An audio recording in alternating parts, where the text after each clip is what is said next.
First time ఒక విషయం ఏంటంటే ఎంత పాజిటివ్ రెస్పాన్స్ ఈ మధ్య కాలంలో ఒక మూవీకి రావడము. రైట్. నేను ఫస్ట్ టైం చూస్తున్నాను. ఎలా అనిపిస్తుంది? ఆడియన్స్ బ్లాక్ బస్టర్, ఇది ముందే హిట్ బ్లాక్ బస్టర్ అనేసి ముందే చెప్పేస్తున్నారు కామెంట్స్ కూడా. యా వెల్, ఫస్ట్ ఆడియన్స్కి థ్యాంక్ యూ చెప్పాలి. మోర్ దెన్ ఎనీథింగ్ చాలా చాలా సాటిస్ఫాక్షన్ ఉంది. సినిమా యాక్సెప్ట్ చేసేటప్పుడు చిన్న భయం ఉండింది. It's a very realistic film, very honest movie. ఎక్కడ సినిమాటిక్ లిబర్టీస్ తీసుకోకుండా ఒక చెప్పిన స్టోరీ ఇది. సో భయం ఉండింది, అంటే యాక్సెప్ట్ చేస్తారా లేదా అని. బట్ ఇవాళ ట్రైలర్స్ టీజర్స్ అని రిలీజ్ అయ్యాక అదే చాలా ఫ్రెష్గా ఫీల్ అవుతున్నారు, ఆ ఆనెస్టీయే. So I'm very very happy. ఎందుకంటే ట్రైలర్ ఏదైతే మూడ్లో ఉందో సినిమా అదే మూడ్లో ఉంటుంది. సో డెఫినెట్గా ట్రైలర్ నచ్చిందంటే సినిమా కూడా బాగా లైక్ చేస్తారని బాగా నమ్ముతున్నాను. సో మీరు అన్నారు అంటే ఎలా యాక్సెప్ట్ చేస్తారో లేదు అనేసి మీకే డౌట్ ఉంటుంది. మరి ఏ ధైర్యంతో ఒప్పుకున్నారు? ఒప్పుకోక ముందైతే మీకు తెలియదు కదా యాక్సెప్ట్ చేస్తారని. అంటే నాకు పర్సనల్గా ఆనెస్ట్ ఫిల్మ్స్ చాలా ఇష్టం యాజ్ అన్ యాక్టర్. ఒక రియలిస్టిక్ అప్రోచ్తో క్యారెక్టర్కి కావాల్సిందే చెప్పి ఆ అట్మాస్ఫియర్ ఒక యాక్టర్ చుట్టూ, అంటే ఒక మిడిల్ క్లాస్ స్టోరీ అంటే కంప్లీట్గా ఎన్వైరన్మెంట్ వెరీ రియలిస్టిక్గా ఆ అప్రోచ్తో తీయటం నాకు బాగా ఇష్టం. సో కథ చెప్పినప్పుడు అది అది అది అనిపించింది. అండ్ నేను నిన్ను కోరి చూశాక నాకు శివాలో ఆ అప్రోచ్ బాగా నచ్చింది. నిన్ను కోరి క్లైమాక్స్ చాలా అన్యూజువల్గా ఉంటుంది. యాక్చువల్గా చెప్పాలంటే తెలుగు సినిమా ప్యాటర్న్లో చూస్తే కలిసిపోవాలి hero heroine. But it was done in a very natural way and audience కూడా బాగా రిసీవ్ చేశారు. సో ఆ అప్రోచ్ చూసి డెఫినెట్గా శివతో ఒక సినిమా తీయాలి. నాకు లవ్ స్టోరీస్ అంటే బాగా ఇష్టం అండ్ రియలిస్టిక్ లవ్ స్టోరీస్ అంటే ఇంకా బాగా ఇష్టం. సో శివాని అప్రోచ్ అవటం, తను నాకు ఈ స్టోరీ చెప్పటం, అక్కడ ఎక్సైట్ అయ్యి తన అప్రోచ్ బాగా నచ్చి, సో ఇవి బేసిక్గా డైరెక్టర్ కాన్ఫిడెన్స్ చూసి ఈ సినిమా చేయాలి, దానికి కథ మీద చాలా క్లారిటీ ఉంది అండ్ నా type of film making Shiva approach. So మీరు చెప్పినట్లుగా నిన్ను కోరిలో క్లైమాక్స్ నిజంగా అన్యూజువల్. ఇది వచ్చేసి ఇంగ్లీష్ మూవీస్, హిందీ మూవీస్ లో ఎక్కువ చూస్తాం. వాళ్ళు యాక్సెప్ట్ చేస్తారు, కానీ మన వాళ్ళు చాలా మెచ్యూర్డ్ అయిపోయారు, ఇప్పుడు అలాంటివి కూడా యాక్సెప్ట్ చేస్తున్నారు, అందుకే చేంజ్ అనుకోవచ్చు. సో ఈ క్యారెక్టర్ గురించి మాట్లాడుకుంటే స్పెషల్ గా దీంట్లో మీరు క్రికెట్ కూడా బాగా ఆడారు అండ్ మీరు చెప్పారు కూడా కొన్ని ఇంటర్వ్యూస్ లో దానికోసం అని స్పెషల్ గా ట్రైనింగ్ అది ఇది కూడా కొంచెం ఇంట్రెస్ట్ పెట్టారు. సో ఎలా అనిపించింది? దానికోసం ఒక హోంవర్క్ అంటూ ఏదైనా చేశారా? బిఫోర్ మజిలీ నాకు క్రికెట్ నాలెడ్జ్ జీరో, అంటే క్రికెట్ అసలు ఆడను. అబ్బాయిలకు క్రికెట్ నాలెడ్జ్ ఉండకపోవడమా? I'm one of those very rare few. But so 4-5 months shooting ముందు ప్రాక్టీస్ తీసుకొని played with Ranji player, coaching తీసుకొని కొన్ని మ్యాచెస్ ఆడి క్రికెట్ బాడీ లాంగ్వేజ్ ఏంటో, ఐపీఎల్ మ్యాచెస్ ఇవన్నీ యూట్యూబ్లో చూడటం. తమ్ముడికి క్రికెట్ అంటే బాగా ఇష్టం, సో తనతో మాట్లాడటం సో ఈ ఎక్సర్సైజ్ అని జరిగినాయి. So by I think 4 months తర్వాత I could play some good cricket. So దీంట్లో వచ్చేసి 2 different షేడ్స్ కనిపిస్తాయి మీలోనే, అంటే ఒక 2 యంగ్ బాయ్ గా, అంటే ఆల్మోస్ట్ నేను కొన్ని డైలాగ్స్ కూడా 19 years కి అన్ని చూసేసాడు, అన్ని చేశాడు. సో ఇలాంటివన్నీ కూడా చేసేటప్పుడు అంటే ఇది ఒక ధైర్యం అనిపించింది. అలాంటివి చాలా రేర్, ఈ మధ్య సినిమాల్లో ఎక్కువ వస్తున్నాయి, కాకపోతే అలాంటివి చాలా rare. And lip lock scenes కావచ్చు, చాలా ఉన్నాయి అలా చెప్పుకోవాలంటే. సో ఎలా అనిపించింది అలాంటివన్నీ యాక్సెప్ట్ చేసేటప్పుడు? ఏముంది, అది క్యారెక్టర్కి అవసరం, సినిమాకి అవసరం. అండ్ శివ షూట్ చేసే స్టైల్ ఇస్ వెరీ వెరీ రియల్గా తీస్తాడు. ఎక్కువ వల్గారిటీ లేకుండా ఒక క్లాస్ అప్రోచ్తో తీస్తాడు. విజువల్ ఎస్థెటిక్ కూడా చాలా బాగుంటుంది. సో నాకు ఎక్కడ అన్కంఫర్టబుల్గా అనిపించలేదు. అండ్ మీరు రేపు సినిమా చూసాక అది ఎందుకు చేసామో కూడా అర్థం అవుద్ది. ఊరికే అది చేయాలని చేయలేదు, అది ఆర్గానిక్గా స్క్రిప్ట్కి అవసరమైంది. So that's why I did it. Okay. So ఇందులో వచ్చేసి కంప్లీట్ మిడిల్ క్లాస్ అబ్బాయి లాగా అనిపిస్తారు. అండ్ ఒక షేడ్ వచ్చేసి ఒక యంగ్ బాయ్ గా, ఒక ప్లే బాయ్ గా, వాట్ ఎవర్ ఏదైనా. ప్లే బాయ్ కాదు, నాట్ అ ప్లే బాయ్, ఒక యంగ్ బాయ్ అనుకుందాం. యంగ్ లవ్ బ్రేకప్ అలాంటిది ఏమైనా ఉంటుందా దీంట్లో? చెప్పలేరు కానీ పెయిన్ ఉంటుంది. సో లవ్ ఉంటుంది, పెయిన్ ఉంటుంది.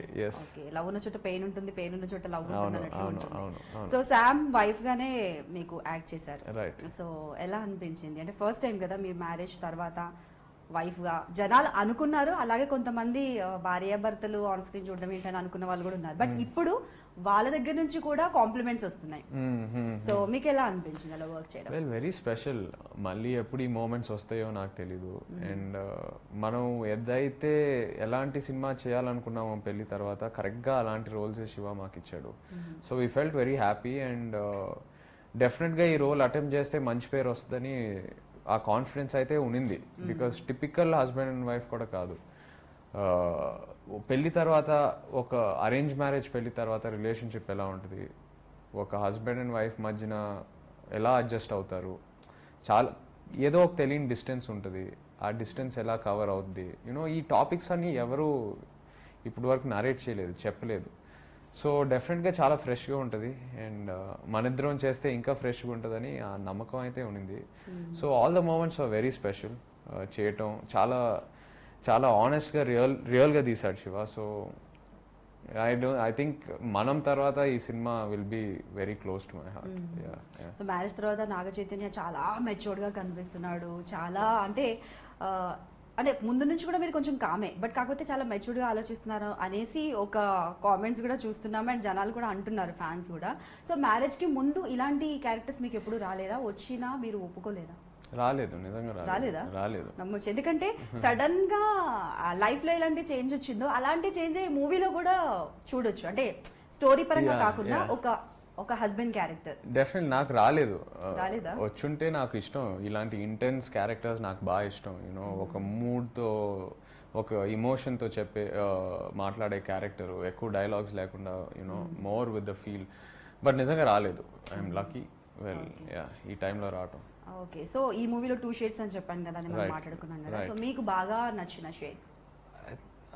ఆ యంగర్ షేడ్ అనేది చేశాను ఇంతకు ముందు, ప్రేమంలో కొంతవరకు ట్రై చేశాను అండ్ ఆల్ దట్. బట్ ఈ పెళ్లి తర్వాత ఈ షేడ్ నేను ఎప్పటి వరకు అటెంప్ట్ చేయలేదు. యూనో ఇంత ఫుల్ లెంత్లో, మనంలో ఒక చిన్న ఎపిసోడ్ ఉండింది, బట్ ఇంత డెప్త్లో ఇంత ఇంటెన్సిటీతో అటెంప్ట్ చేయలేదు. సో నాకు అది బాగా ఇష్టం. You know it was very challenging as an actor. డెఫినెట్గా ఆడియన్స్ నన్ను ఒక కొత్త స్టైల్లో చూడబోతున్నారని బాగా నమ్ముతున్నాను. So the second shade is definitely more exciting for me. Okay. So real లైఫ్లో వైఫ్ అండ్ హస్బెండ్గా ఉన్నాం మీకు, అండ్ రియల్ లైఫ్లో మీకు చూపించిన ఆ స్టోరీకి సో ఏదైనా కామన్ పాయింట్ ఉందా? ఒకటి? జీరో. అస్సలు జీరో. ఏది లేదా? ఇక్కడ సినిమాలో అసలు మాట్లాడుకోవడం చాలా తక్కువ, ఫైటింగే ఎక్కువ, యూనో రొమాన్స్ తక్కువ. సో ఇలాంటి షేడ్స్ ఉంటాయి సినిమాలో, but real life completely opposite. So ఇంకొక డౌట్ ఏంటంటే, నాకు ఇలాంటి మూవీస్ ఒప్పుకోవాలంటే ముందైతే ఆలోచిస్తారు మీరు చెప్పినట్టుగా, కొంచెం డౌట్ కంటే wife and husband on screen చూస్తే నచ్చుతారో నచ్చరో జనాలని మీరు ఒప్పేసుకున్నారు. అండ్ ఇంకొకటి, దివ్యాంశ కూడా కొత్త అమ్మాయి. సో ఆ క్యారెక్టర్ కూడా బాగా, తన క్యారెక్టర్ కూడా చాలా డెప్త్ ఉన్న క్యారెక్టర్ అని విన్నాను. సో ఎలా ఒప్పుకున్నారు? అంటే దానికి కూడా ధైర్యం కావాలి, ఎందుకంటే మంచి మూవీకి ఒక కొత్త అమ్మాయిని తీసుకోవాలనుకుంటే కూడా ఆలోచించాలి బాగా. సో ఎలా అంటే ఒక లవ్ స్టోరీకి మామూలుగా ఒక కొత్త అమ్మాయి యాడ్ అవుతే అండ్ అది క్లిక్ అవుతే అది చాలా ఫ్రెష్గా ఉంటుంది ఆడియన్స్కి. ఇప్పుడు నాకు శామ్కి ఏమై చేసావే తర్వాతే కదా పేరు వచ్చింది. ఆ టైంలో మన ఇద్దరం ఫ్రెష్ పేరే కదా. సో అలాగే యునో ఒక లవ్ స్టోరీకి డెఫినెట్గా కొత్త కాస్టింగ్ యాడ్ అవుతే చాలా ఫ్రెష్గా ఉంటుంది. ఎందుకంటే ఒక ఇన్నసెన్స్ ఉంటుంది కొత్త కాస్టింగ్లో. Usually if we cast someone already ఒక 20-30 ఫిల్మ్స్ చేసిన యాక్టర్ కాస్ట్ చేస్తే దివ్యాంశ కైండ్ ఆఫ్ రోల్లో ఒక ఇంప్రెషన్ ఉంటుంది ఆడియన్స్కి ఆల్రెడీ థియేటర్కి వచ్చే ముందు. ఓకే, సో అండ్ సోనా ఇలా ఉంటుంది సినిమా, ఇలా ఉంటుంది స్టోరీ. బట్ ఒక కంప్లీట్ న్యూ అమ్మాయిని కాస్ట్ చేస్తే ఒక క్యూరియాసిటీతో వస్తారు, ఏంటి ఎలా ఉండబోతుంది స్టోరీ. పైగా దివ్యాంశ క్యారెక్టర్ ఒక నార్త్ ఇండియన్ అమ్మాయి, ఒక నేవీ ఆఫీసర్ ఫ్యామిలీ నుంచి వచ్చి యూనో వైజాగ్లో సెటిల్ అవుద్ది. సో ఈ కైండ్ ఆఫ్ క్యారెక్టరే చాలా కొత్త క్యారెక్టర్, తెలుగు ఆడియన్స్ ఎప్పుడు చూడలేదు. With this north Indian shades and Vizag shades రెండు మిక్స్ అయ్యి. సో అందుకే కొత్త కాస్టింగ్ చేయటం అనేది యాప్ట్ అని నా పర్సనల్ ఫీలింగ్.